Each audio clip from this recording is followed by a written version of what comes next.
Nagkainitan sina Commission on Elections Chairman Sixto Brillantes at Senador Alan Peter Cayetano sa hearing ng proposed 2013 budget ng COMELEC. Pati sa Senate President Juan Ponce Enrile na umawat sa sagutan, binanatan din ni Senador Cayetano. Balitang hatid ni Jam Sisante. Ang pagdinig tungkol sa proposed 2013 budget ng COMELEC natuon sa pang-uusisa ni Senador Alan Peter Cayetano tungkol sa mga preparasyon ng COMELEC para sa 2013 elections. Kwestiyon ni Cayetano kung anong ginawa ng COMELEC nang ilawan ng PICOS machines ang sample na balota ng Holy Family, ang nanalong bidder para sa printing machine sa darating na eleksyon. Sagot ni COMELEC Chairman Sixto Brillantes, napag-usapan na nila ito sa COMELEC Anbank, kaya nga nagsagawa ng retesting na naging maayos naman ang takbo.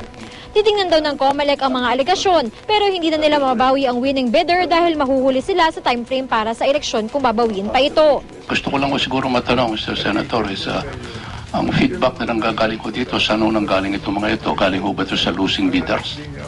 Yung sinasabi nyo ngayon, kasi mukhang pare-pareho sinasabi nyo at yung losing bidders. Yes, this is in YouTube.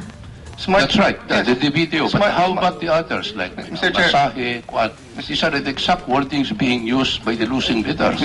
Mr. Chair, if you talk to the smartmatic people, Mr. Chair, I don't care about the bidders. May I ask if you talk to the smartmatic people? Mr. Chair, I'm the one interpolating here and I will reveal to you what I know. Dahil sa sunod-sunod na sagutan ng dalawa, pinagsabihan na Senate President Juan Ponce Enrile sa Cayetano na hindi kinatuwa ng nakababatang senador. May I request that we allow the resource people to answer questions and not interrupt them. We are senators. Although we have prerogative here, it's not unlimited. Mr. Chair, if you would see, Mr. Chair, I was not interrupting him. He was trying to interpolate me. So let's be fair here. I'm the one asking the questions here. He will now ask me and tell me that I'm not being fair and I'm not disclosing my source. Are we teaching how a witness appearing before us to answer the question? I have been a lawyer all my life, more than you have ever been. It's not about how long we've been a lawyer, Mr. Chair. It's about the propriety here.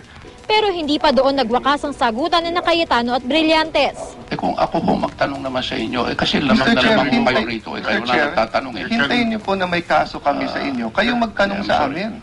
Pero, Mr. Chair, look at the attitude of our resource person. Gusto niya siya magtanong sa akin. Di tumakbo ka, Senador. Matagal nang binabatikos ni Cayetano si Brillantes na nagsilbing abogado ni dating Supreme Court Justice Dante Tinga na naging katunggali ng asawa ni Cayetano sa pagka-mayor ng Taguig City noong 2010 elections. Sa kabila ng naging mainit na diskusyon, inaprubahan na rin ng Senate Finance Committee ang 8.4 billion pesos na proposed budget ng COMELEC. Ang budget ng komisyon ang huling naaprubahan dahil na rin sa mahabang pagtatanong ni Cayetano. Inaasahang magsisimulang talakayin ng mga senador ang budget sa plenaryo sa susunod na linggo. Jam Sisante, GMA News.